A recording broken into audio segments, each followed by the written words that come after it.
저희가 유튜브 라이브 방송을 하면서 매주 새로운 시도를 하고 있습니다. 오늘도 또 하나의 시도를 하려고 하는데요. 또 줌을 이용해서 더불어민주당의 박범계 의원을 연결해서 요즘 가장 뜨거운 이슈인 수도 이전에 대한 이야기를 또 나눠보려고 합니다. 수도 이전을 반대하는 분들 입장에서 제가 좀 질문을 드려보고 싶거든요. 자, 우선은요. 박범계 의원님께서는 개헌 안 해도 수도 이전 가능하다 이렇게 말씀하신 걸로 알고 있거든요.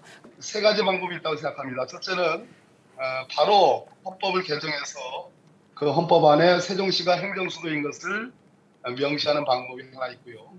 두 번째는 국민투표를 통해서 관습헌법적으로 서울이 수도라는 것을 끝낼 수가 있고 그래서 세종시 행정수도로 갈 수가 있는 방법이 있고요.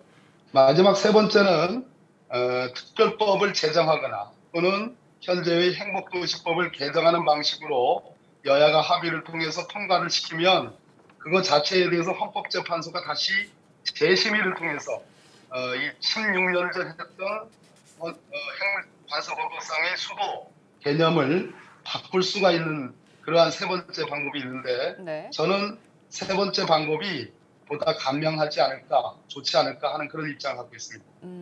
부동산 정책에 대해서 주정자 정책의 실패를 좀 덮으려고 수도 이전 얘기를 갑자기 꺼내는 거 아니야? 좀 갑작스럽다 이런 얘기 많거든요. 저는 노무현 대통령 때 비서관을 했던 사람이고요. 2002년 대통령 선거에서 행정수도 이전을 공약을 내걸었고 집권하신 뒤에 신행정수도 이전 특별법을 만들었고 국회가 통과를 시켰습니다. 그것이 위헌 결정이 나면서 그 좌절감과 상실감 그리고 정말 저는 법리적으로 동의할 수 없는 관습헌법이라는 개념을 서울에서 사실은 헌법재판관들이 만들어내는 걸 보면서 참으로 이럴 수 있느냐 하는 생각을 가져왔고 그런 차에 우리 김태년 원내대표께서 전격적으로 행정수도 완성 문제를 꺼냈는데요. 물론 지금 집값의 폭등 그러한 어떤 그 특이한 현상을 보면서 궁극적으로 그것이 하나의 얘기할 수 있는 계기는 됐겠지만 궁극적으로는 국가균형발전 정책이 있지 않고서는 현재의 서울특별시 중의 특별시 강남 효과를 잠재울 수 없다는 그러한 반성적 고려가 작용됐다고 생각을 합니다. 특별법 제정이라는 것도 국민적인 어떤 합의가 있고 여론이 모아지고 해야 가능한 부분일 텐데요. 충청 지역이나 그쪽에서는 당연히 환영할 만한 내용이고 야당 의원들 중에서도 네. 지역 쪽 의원들께서는 찬성하시는 분도 계시고요.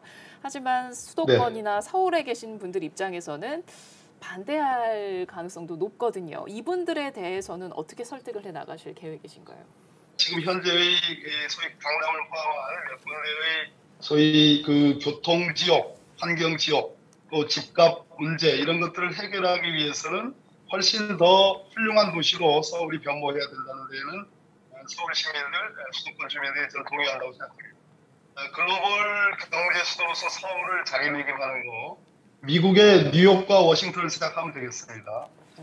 워싱턴이라는 행정수도가 있지만 뉴욕이 미국을 가장 대표하는 세계적인 도시라는 데는 누구도 부정할 수 없을 겁니다. 서울 시민들, 보통 서울 시민들의 주거의 질, 삶의 질을 생각해서라도 저는 수도권의 어떤 균형 발전 정책의 일환으로서 행정 수도 세종 그것을 대단히 중요하고 수도가 세종시로 감으로 인해서 어떤 점이 삶의 질을 면해서 경제적인 실익이 있는 것이냐 이런 부분에 대해서 좀 얘기해 주실 부분이 있을까요? 아침에 러시아워 또 퇴근 무렵을 생각만 해도 서울이 과연 이상적인 형태의 도시인가라는 것은 의문이 저는 있다고 생각하고요. 경제 수도, 글로벌 경제 수도로서 현재의 서울에 집적화되어 있는 대기업의 형태라든지 또 혁신 클러스터도 마찬가지입니다. 테헤란 벤처밸리를 포함해서 판교밸리, 또 서울대학교가 추진하고 있는 낙성 벤처밸리 등등 이런 것들이 지방민들에게 소위 열패감, 소외감을 주지 않고 서울이 나름대로 자족적인 성장, 더 큰 성장 발전 정책을 취하려면 지방민들의 동의와 양해를 구하는 것은 대단히 중요하다고 생각합니다. 말씀 들어보면 그냥 서울에 사는 입장에서는 서울 시민들로서는 좀 양보해라라는 논리인 것 같아서 그런 부분에 있어서 상호양해라고 말씀드렸습니다. 상호양해. 알겠습니다. 네. 또 앞서서 뉴욕을 예로 들어서 얘기해 주시기도 했는데 뉴욕 같은 경우에는 굉장히 경제적으로 미국 내에서도 아니 전 세계적으로도 굉장히 특수한 지위를 가지고 있는 곳이잖아요.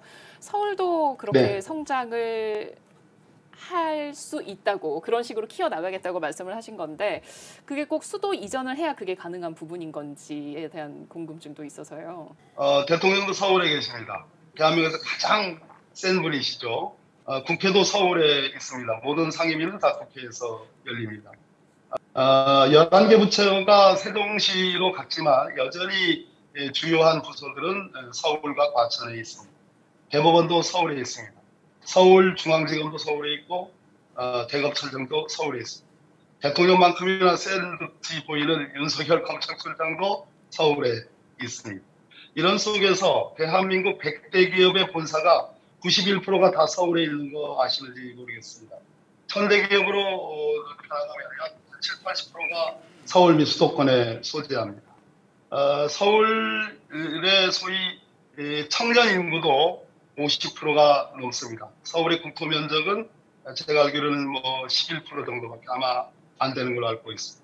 그래서 모든 것을 갖고 있다는 것은 거꾸로 모든 사람들로부터 질시와 견제의 대상이 됩니다. 상호 양해하는 것, 그래서 네. 균형적으로 상호 발전해 나가는 것.